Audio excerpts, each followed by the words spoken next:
Welcome to the Somewhat Frank podcast, hosted by me, Frank Gruber, and joined by my friends and colleagues, Jen Consalvo and John Guidos. This podcast explores the latest trends and advancements in technology and business, including emerging startups and how they shape today while looking forward towards the future. We also enjoy testing new gadgets and products and sharing our findings too, along with our favorite pop culture picks like music, books, and what we're streaming. This podcast is produced in collaboration with our company, Established. Ready to dive in? Time to be somewhat frank.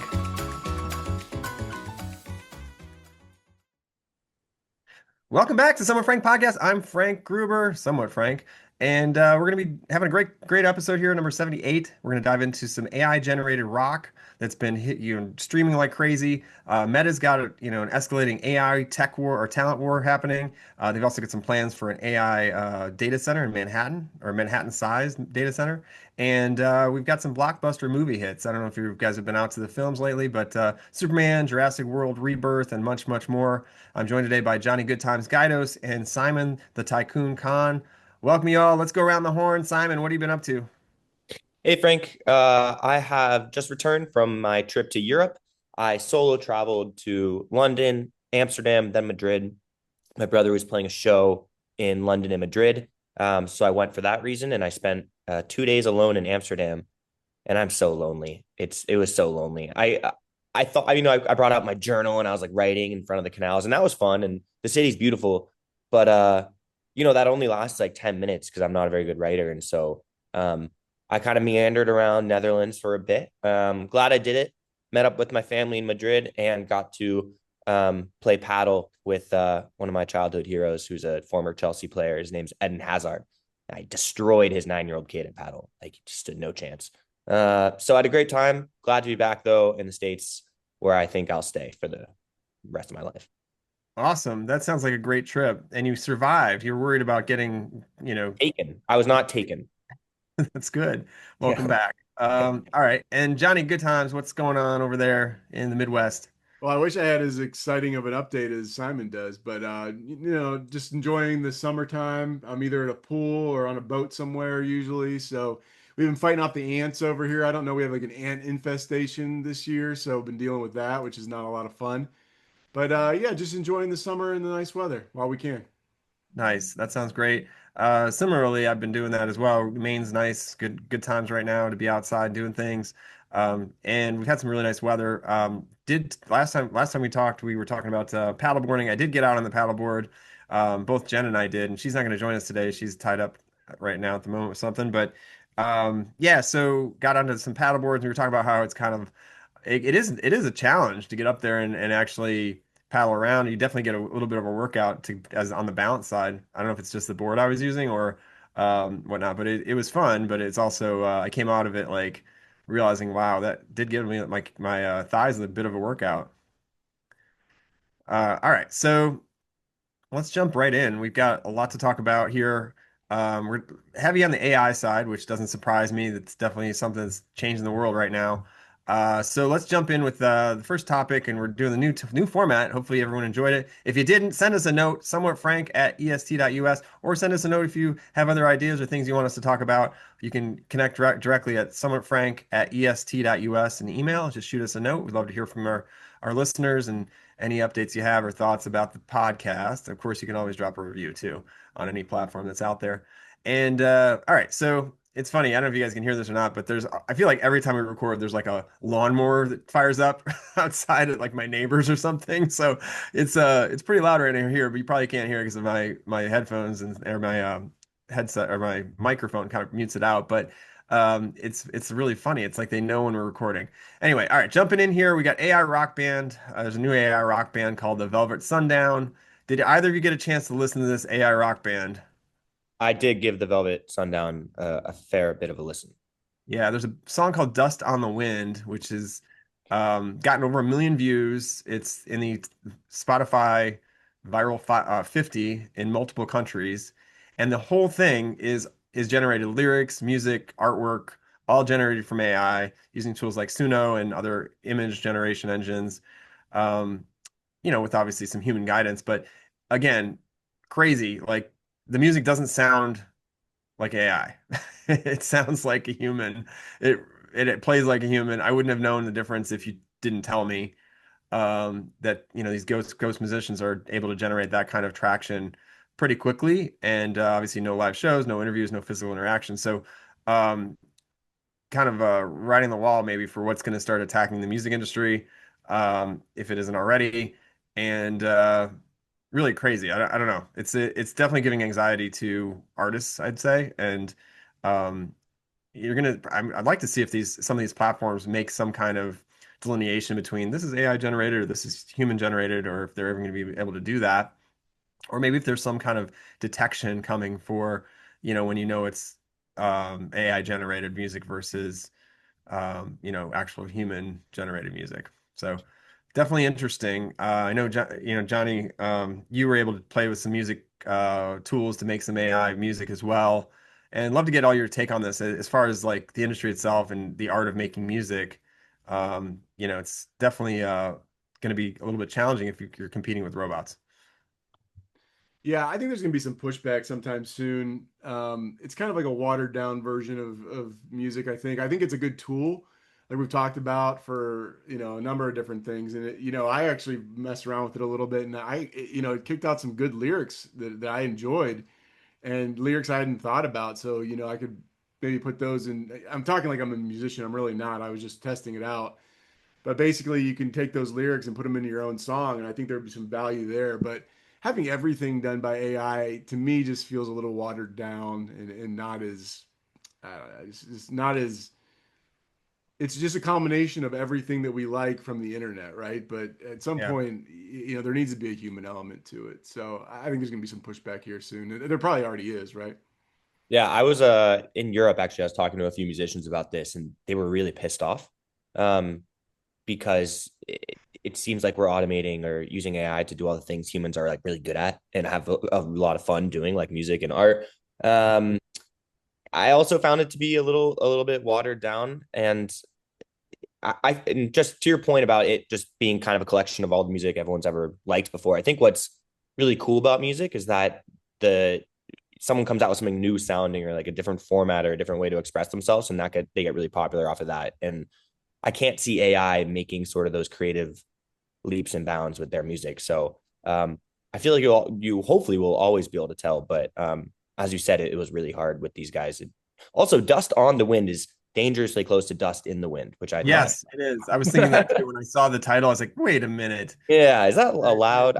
Coattailing, but they are robots, so it's fine. No, it's not fine. I was curious, what's your take, Simon? And obviously, what's your brother being an artist as well? Like, what's his take? Is he like pissed about this as well? I did not get his specific take, but I think largely the sentiment is that uh, musicians are confident that their trade and their skill will outshine kind of the bland AI music. I think What's the there's Simon the Tycoon's take?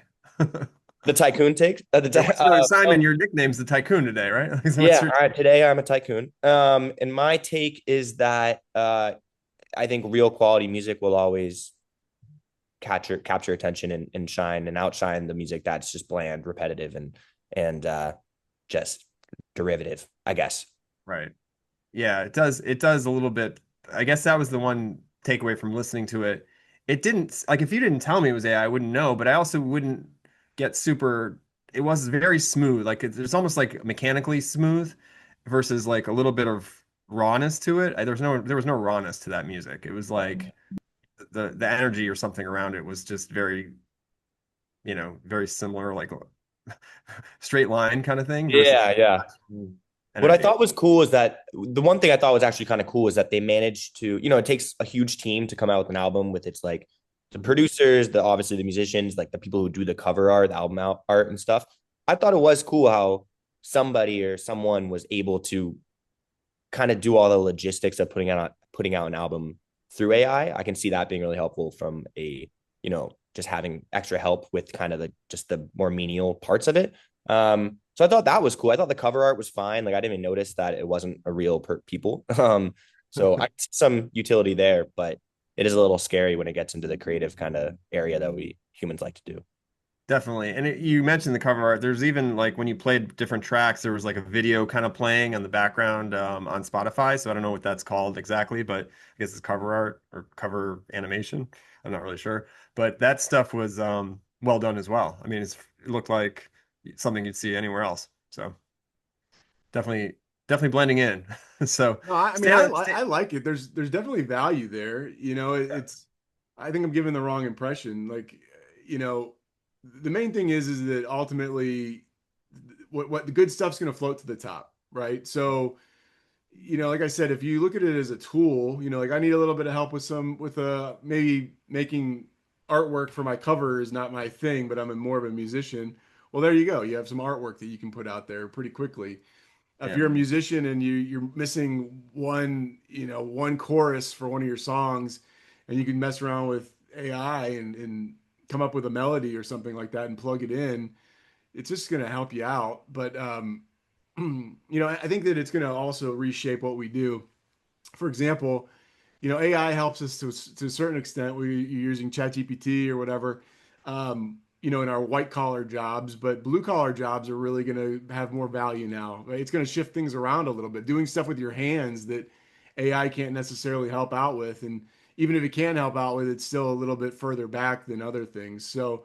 I think it's just a good analogy as well with when you're talking about music or the creative arts, same sort of thing as well. There's going to be more value placed on different things than others. Yeah, I agree. It reminds me a little bit of I lived in Vegas for a little while, and there was this rise of residency DJs.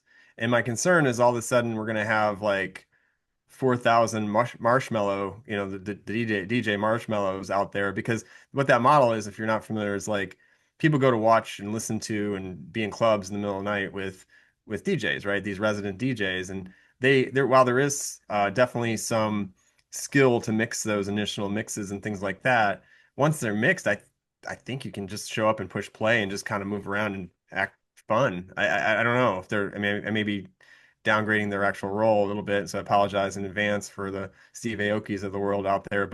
Um, but at the end of the day, it's like, is that the model we're looking for now? Is like literally like you can swap out these artists with like these people wearing masks and they just dance around while the music plays at these concerts. Is that what an AI an AI driven band's concert looks like? I don't know. I think there could be a model there because it definitely worked. It's worked in Vegas, and these DJs are getting paid a lot to do that, like these residencies, and they've got huge followings. So I think there's a potential there. I don't love that potential. Like I don't love that model. I think there's still an art there for actual talented artists playing their thing. Um, so I don't know. I'm a little bit not 100% sold on it. I do like the tool aspect of it though, as you mentioned. Like there's pieces of this that you can use to help you get further faster, right? Like I don't love the idea of it replacing musicians. It's Yeah. not going to replace musicians, right? I mean, it's just going to shift the value around. Like if you're better, like you said, Frank, if you're better at throwing a show and putting on a good show for people, that's where the value is going to be because AI can't replace that to some extent, Right. Well, but if all of a sudden you're not actually playing music and all you're doing is performing on a stage, like, there's a performer right now that Benson Boone, right? He's doing backflips on off the stage, right? So if all of a sudden it becomes like a, Circus Olay kind of show, right? Like, and the music just plays while you do it, it changes the goalposts. Like, you know, I play music. I'm not going to be doing backflips and doing all fire dancing and all that stuff while my music's playing or whatever, right? I can't do that at one time.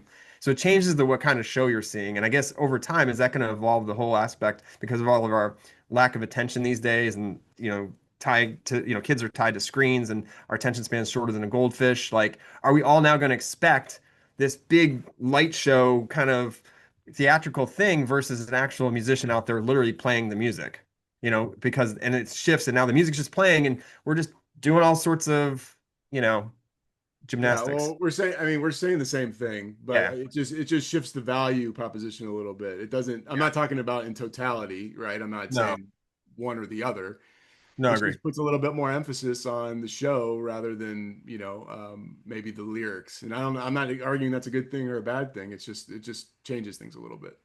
Well, it just pushes the goalpost forward for the theatric side of it, right? Is what my thought is. And I think that's challenging for some people if they go with the old approach, which, like Willie Nelson's still touring. He's 94 years old. I don't think he's going to be out doing backflips, but is it now considered boring to a younger generation to go see him just play guitar? And if that's the case, then that model will sunset over time because as it ages out, it'll sunset, and we're going to have the new standard is going to be like doing flips and whatever, like I don't Yeah, know.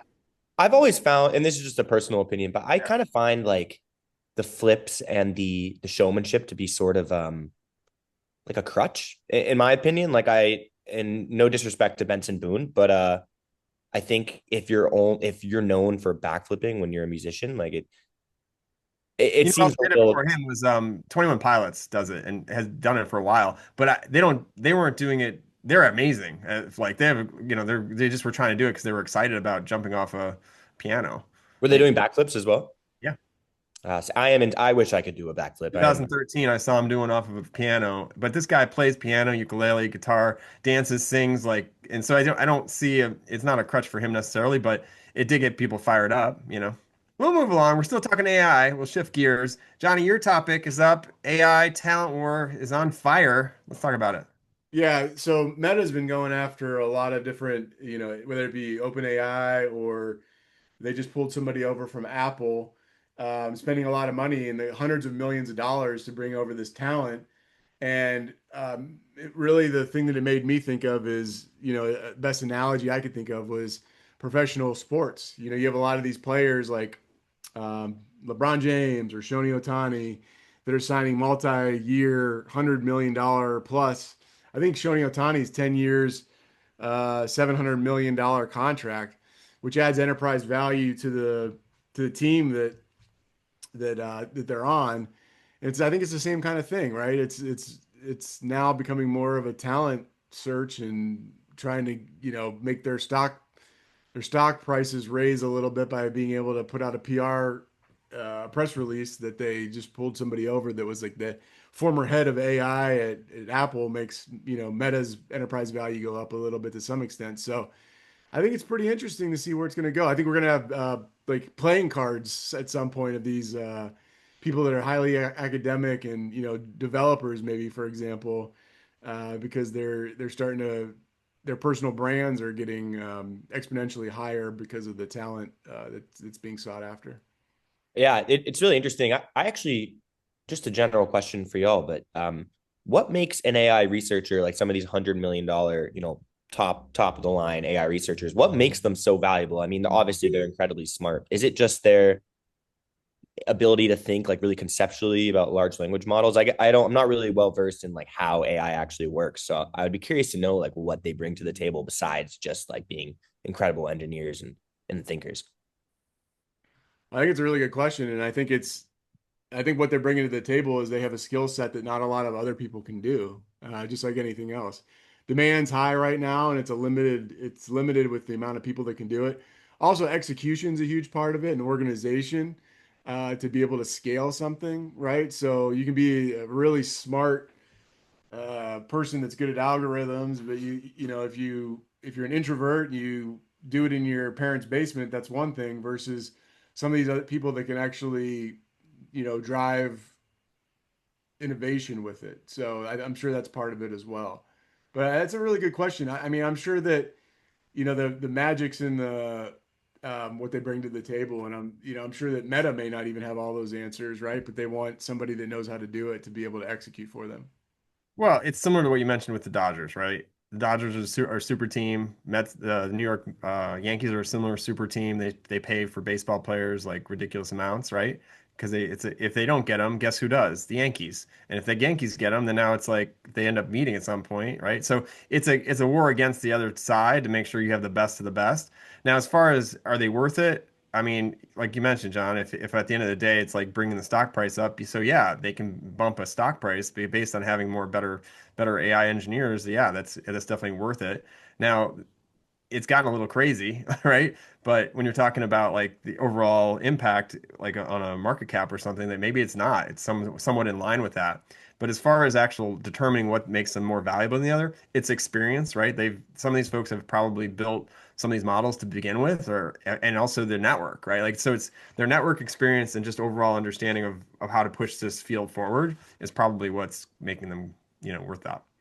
Yeah, and you alluded to this as well, but and not to put too fine a point on it, I think it's really fascinating how they spend all this money to get someone incredibly intelligent to help their company, but a lot of it is just to prevent their competitors from having that ability. So I know it's so much easier to poach top talent than it is to acquire companies to gain their sort of their IP and their talent. And I know Meta obviously just did a huge round of that. And so it's interesting. It's just interesting, like the amount of money companies are willing to spend to stall their competitors, and makes sense. Yeah, that and this person, whoever could, or whoever they're trying to acquire, grab, could go out and create their own company that's worth $1 billion. So now you're paying 1 billion versus 200 million. It's actually a savings. It sounds crazy, but that's kind of to think about it that way. But let's think about it this way. So I don't know if you guys saw this or not, but there's the ex OpenAI CTO Mira Murati. She's started her own company. It's called the Thinking Machine Lab, and it's a 1-year-old AI startup based out of San Francisco. And they just raised a $2 billion seed round at a $12 billion valuation, despite having no public product. And it basically hinges on open source tools for researchers and custom model builders. So, led by Andreessen Horowitz, as well as a bunch of other folks that are involved in the AI space. And so that kind of is a great example. Like already valued at 12 billion and hasn't done a thing, and yeah, but just is assembling talent that they think is worth that, and are going to go do similar stuff in this field. So I think that's where you're kind of like, okay, this is where it's getting to. And so for like a Facebook or Meta to go out and acquire this company at $12 billion or $10 billion or $9 billion is a lot more expensive than going to get a $200 million person, right? Or whatever. So I think they're fighting against that too, right? Because now this company has $2 billion to spend on talent, like and execution, right? Of this, whatever it is they're trying to do. So it's definitely it's wild numbers, but they're all kind of at that level at this point that it's not totally crazy because of that, I guess is my point. Although it is out of hand. So, any other thoughts about, especially about the new thinking machine lab? I So guess I'd be curious. What did they offer? What was their offer? Like, invest in us because we're going to do what? If they don't have a product and they got $2 billion. they're going to create some additional AI products. She's, a CTO of OpenAI. So again, the reason it's valuable, experience. She built the backbone for OpenAI, right? Like that's her experience level. And so therefore she's worth it alone, right? And so the thing about if anybody's worth it, she is. So why don't we just invest in her? And then obviously that's what they're investing is in her and her team at this point. As far as what she does with it, she could do anything related to AI now that she's, you know, knows this stuff and has a good understanding of potential holes in the market. One thing I read with some, I think, I forget the name, but one of the engineers or AI researchers who was paid like 100 million something. I read that the stipulation is that you have to sit right next to Mark Zuckerberg in the office, Oh wow. um, which I think would be really stressful. And I'm not sure I'd want Mark Zuckerberg maybe just to my right, or to my left for that matter. Um, so maybe that is included in the salary. Yeah, I mean, I guess that's the other thing is as they grow, these companies grow, that's not going to be the case for everybody, but it does give you a lot of visibility in a company, right? He's the head of the company, and they're putting a lot of stake in AI. They're really building it out. So I think it does put you in a really interesting position in time. There's other parts of the company that are not getting that same love, if you will, and attention. And so I think that's really interesting, and obviously puts a lot of pressure on you too.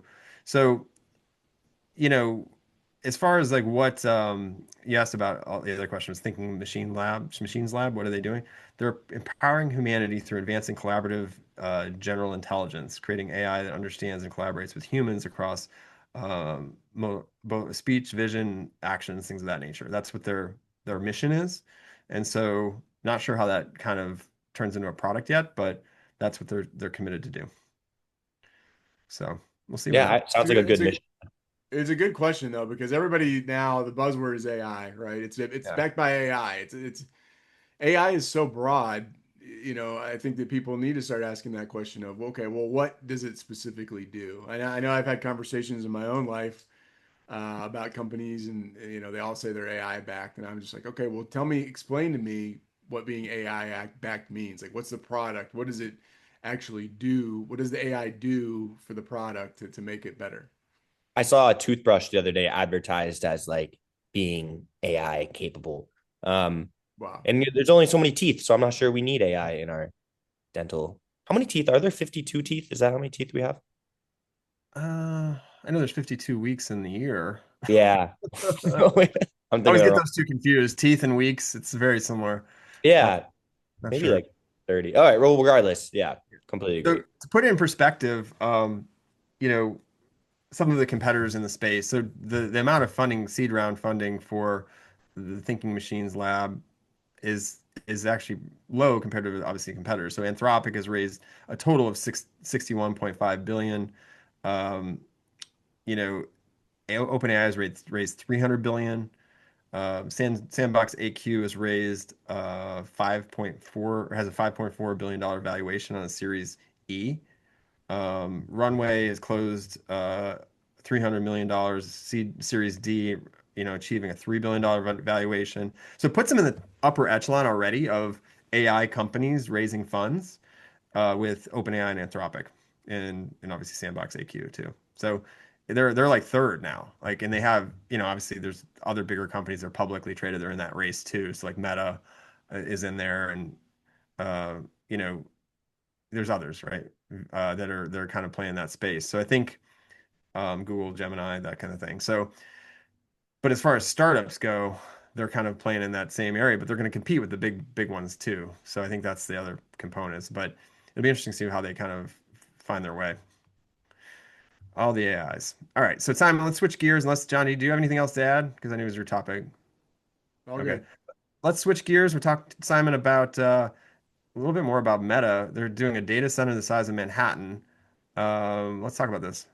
Yeah. So let's switch gears and talk about AI for a sec um, and Meta. So in the news this week, I read that Mark Zuckerberg says that Meta will build a data center with roughly the footprint of Manhattan, like the island of Manhattan, um, which it brought to mind a question of where like the space is that you can build a Manhattan data center. Um, but the facilities will be called Prometheus and Hyperion. Prometheus is set for operation in 2026, and I believe Hyperion is in the next 5 years. It will scale up. Which side note, if you're trying to make the public less wary of AI, naming something like Prometheus, I think is the opposite of that. That scares me. I don't really know what it is, but it sounds scary and it sounds like a Titan or something. Um, Essentially, these giant data centers will have gigawatt plus superclusters, which is an absurd amount of compute. Um, and they're spending hundreds of billions of dollars.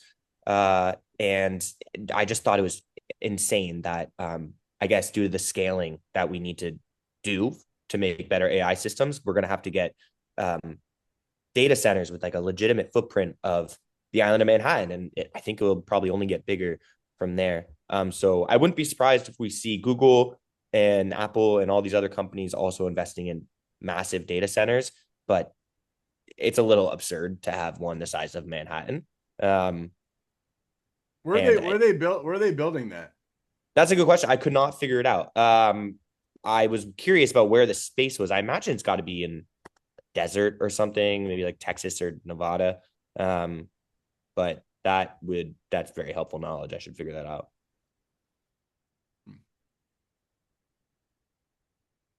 Yeah, I think it's in New Albany, Ohio. Okay. New Albany, Ohio. Yeah, it's in Ohio. And it's expected to be online in 2026. That's the Prometheus one. Um, the other one's going to be situated in Louisiana, and that's going to be around 2020, 2030. So we're Wow. talking, they're a little bit off, out. So the one in Ohio is going to use natural gas and solar power because of the fact that, the biggest issue is like they use a lot of energy, a lot of water actually. So I think, that's part of the reason I think they're doing this out there. They're going to try to leverage some of the resources that are there. And obviously there's probably just similar to when Amazon went to, like did that whole bidding thing for their second headquarters or whatever.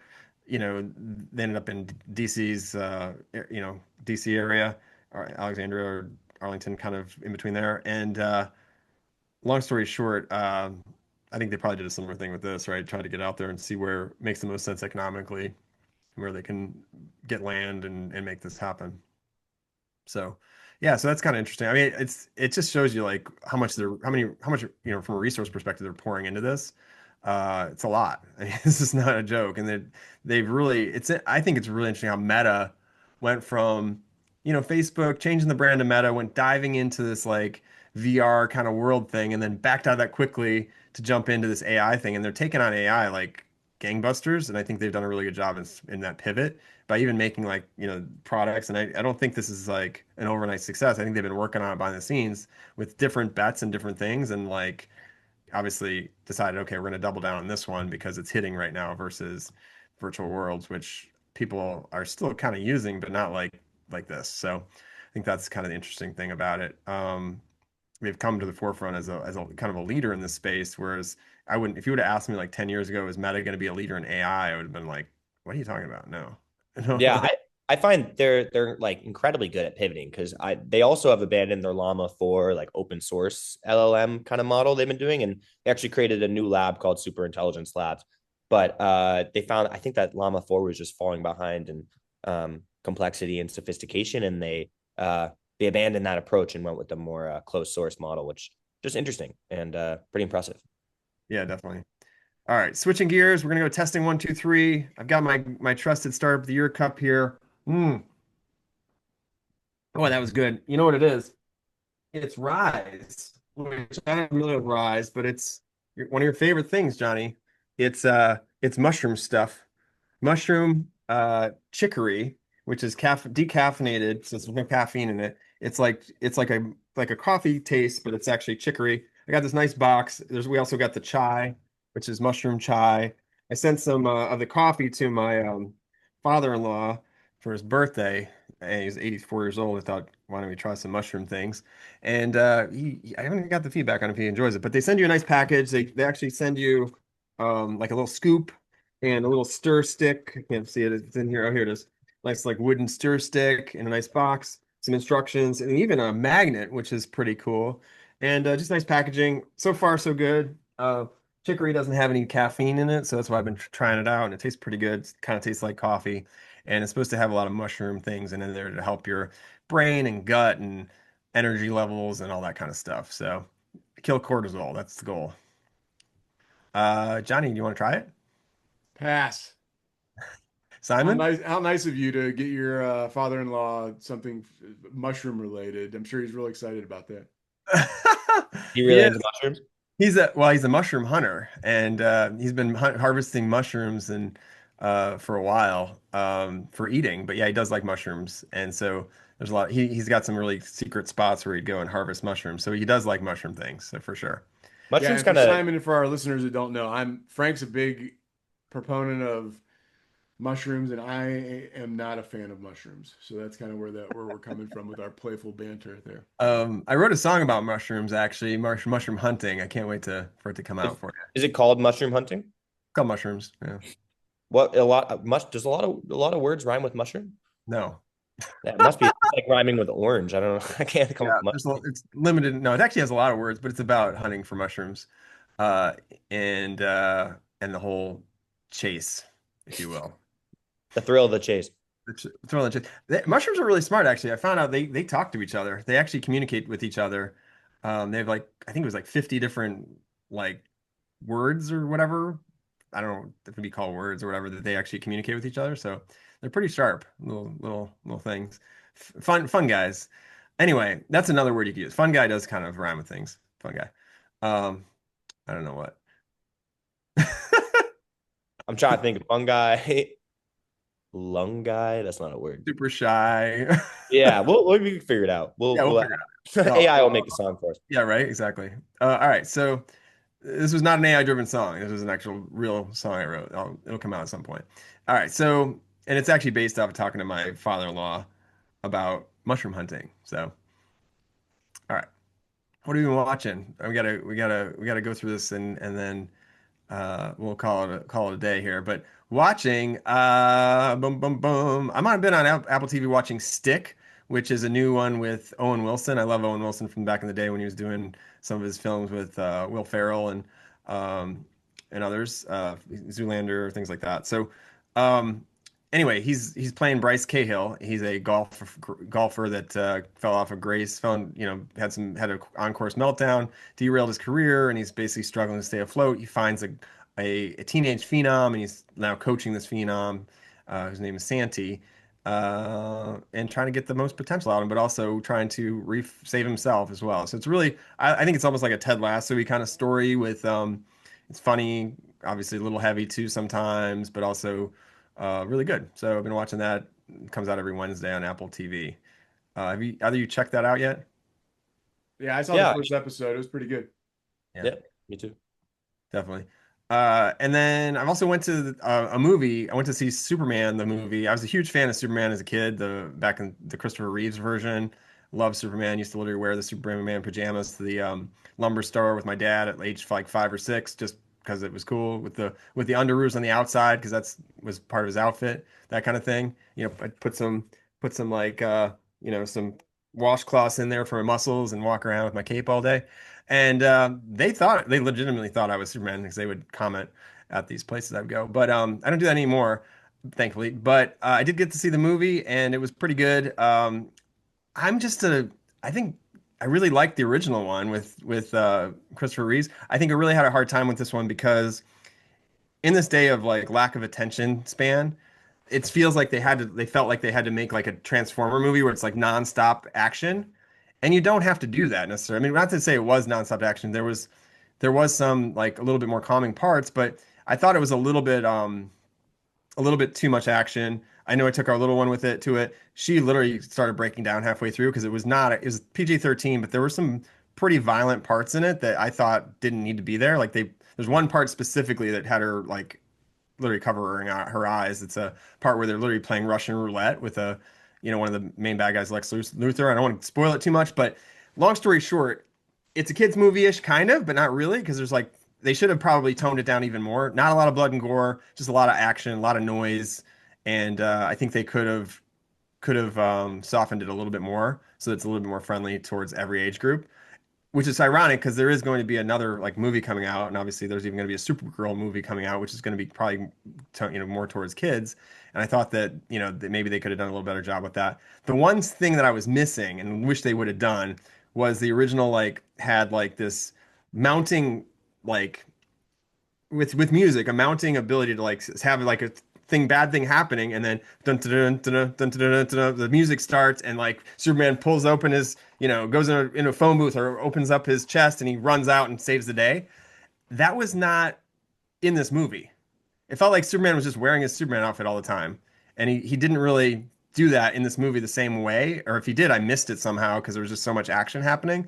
So I feel like that they missed an opportunity to like have that nostalgic callback that could have been really iconic with the same kind of similar themes and things that you saw in these other movies or expected for anybody that's seen the Superman movies before. So that was my big like miss. I walked away kind of like, oh man, they really didn't have that point where he like runs out and like boom, boom, boom, turns into Superman really quickly and saves the day. Where because he's supposed to be Clark Kent. So I think that was my like, I walked away and I was talking about this morning with Jen, and she's like, "You're still talking about this?" I'm like, "Yeah, it's really upsetting. I'm upset by this. I think they missed the mark. I think they could have really gone after this a little bit differently and had that point into it." But one of the key things I think kids liked was Crypto the dog was in it, and he's like a dog that looks similar to my dog, Honey Badger or Honeybee, and he's like a Schnauzer poodle or something like that. And that was a kind of a fun part for kids. But overall, I liked the movie, enjoyed it. It did really well in the theaters. It's doing really well anyway, and I'd see it again. I just feel like they could have spiced it up a little bit with some literal nostalgic callback. Not that I have any thoughts on it. Yeah, you've given this quite quite a bit of thought. I couldn't sleep, man. It was really upsetting. You would expect them to do like Yeah, right. I didn't reaction. see that enough to be like, oh yeah, that's the callback or whatever. And I just felt like it's a miss. Like in the first movie, he would jump into a phone booth or jump into like a door spinning and like next thing come out as Superman and go save the day. And we just didn't have as many of those like moments. And I think I was talking to Jen about it, and she thought, well, it's because the pace has to be nonstop action, so therefore there's no moment to like calm to make that happen. And just because of our attention spans are so limited at these days. So that could be why. I'm not really sure. All right, Johnny, I know you saw a movie too. Let's move on here. Yeah, we went and saw Jurassic World Rebirth. It's the newest movie in the Jurassic Park, saga. And it was what it was supposed to be. It was a lot of really pretty cool CGI and special effects and people running and fighting dinosaurs for 2 hours. Um, it wasn't a perfect movie by any means. I thought the characters were underdeveloped and just a lot of holes in the plot, we'll say, and it moved very quickly. But if you want to go and watch people running from dinosaurs and mutated dinosaurs, big monsters for 2 hours, it's definitely a movie to watch. Sounds like it. I mean, I've kind of lost track of the Jurassic series, like all the different versions. I saw the originals, but I have not kept up with it. Probably should just watch them just to see what those are like. I know Uh, definitely cannot let my little one see those. She would never sleep again. yeah, you really don't need to follow anything. I mean, you could jump right in at any point and get the gist of it. They're running from dinosaurs. Dinosaurs are trying to eat them, and they're trying to get Yeah. away. That's about I wrote all a it is. song about dinosaurs too, just so you know. It's about dinosaurs coming back, because they're trying to bring them back. My little one is terrified of it, so I can never let her watch Jurassic World or Jurassic Park because she's like concerned that they're literally going to come back and eat us. So I wrote a song for her about it, and I don't think it's going to come out it's anytime soon, but maybe it will. We'll see. It's funny. All right, so uh, but you mentioned creatures. This is another thing. This is really, I don't. Sometimes I get fired up, and so, Superman obviously really pushed me in this direction. I'm gonna go back to Superman for 1 second. There were some creatures in Superman that I just didn't understand. Like it's very much going off script from the first version. It's got a lot more comic characters in it and like monsters and stuff that just wouldn't are out of this world. So that was the other thing. So there was like this like Godzilla kind of like monster that came out of nowhere, and just some other stuff that's just like, wow, that's not that's not reality. So I guess it is a movie. So I guess it doesn't have to be reality. I want it more real. I'm really mad about it. So anyway, let's move along. Simon, what do you you like real stuff. Let's talk about what you've been watching. Yeah, slightly more like depressing than y'all's movies. I've been watching a lot of this YouTube creator called JCS Criminal Psychology. He's a criminal psychologist by profession, and he analyzes courtroom videos and interrogation room videos and police body cam and takes you through the life cycle of a crime, and you can see exactly the points in which the criminal knows they got caught. And he talks a lot about body language and strategies detectives use to elicit sort of confessions and trap people. It's really fascinating, and you get the added benefit of, since you didn't commit a crime, you don't really have to worry about it. Like it gets you really stressed out when you're watching because you can see the detective like entangle the person in their own lies. And then you just close your laptop and bask in the fact that you did not commit a murder, and it's pretty great. Simon, that's not my cup of tea, but it sounds like you really like this stuff, so I'm gonna take your word for it. Johnny, what do you have any thoughts? You've got the legal background. Yeah, I follow a lot of those true crime stories, and I haven't seen it, but I'll give it a watch. Sounds pretty interesting. Yeah, definitely give it a watch. Don't maybe show your daughter, Frank. Let's keep that away. Yeah. I Pretty mean, I bad. think about it, like we used to watch so much violent like stuff, like our levels of like comfort around watching like war movies and cowboy westerns and stuff like that. That was on TV all the time. Shoot 'em up kind of stuff and gangster movies and all that. That I feel like kids these days do not get that same exposure necessarily. And so I think that's part of it too, is like it's all kind of new for the first time. So that was kind of interesting kind of takeaway as well as you start to realize, wow, this is something that's, really bothering this child or whatever. And I think that's, that's kind of what's happening. But and why she was upset about Superman. That's what we're going back to. But yeah, so I think before we wrap, for those that want to connect with us, we're at somewhatfrank@est.us. You can reach out to us anytime. We'll love your feedback. If you've got any interesting stories, weird news, random internet finds, or things you're thinking we should talk about, we love feedback. Any fun topics, cool guests, things like that. We're going to start switching it up here a little bit more too with some of that stuff and including it. So please do reach out. Also, drop us a review. We'd love to hear from you on the different platforms. And I think that's it for today. We talked a lot about AI and the AI race. And for anyone out there, maybe just take a second and get away from AI. Maybe go out and see a film. I do recommend seeing Superman, even though I've talked about it nonstop here for the last 20 minutes. Definitely check it out. Johnny, would you recommend Jurassic World Rebirth? Yeah, probably in the theater because that's the time to see the best special effects. But I don't know. Looking back on it, I probably wouldn't have paid for it, if you know what I mean. Yeah, definitely, definitely. There's some others, a lot of new. I think I want to say the box office is back. There's a lot of great films coming out and things in the future here. So get a chance, go check something out, or just wait till it comes out so you can watch it in the comfort of your own home. But until next time, stay curious, stay creative, stay somewhat frank. Thanks for listening. See y'all. Thanks for listening to the Somewhat Frank podcast. If you haven't already done so, please subscribe and leave us a review. We love the feedback and are grateful to have you as a listener. Have a great day.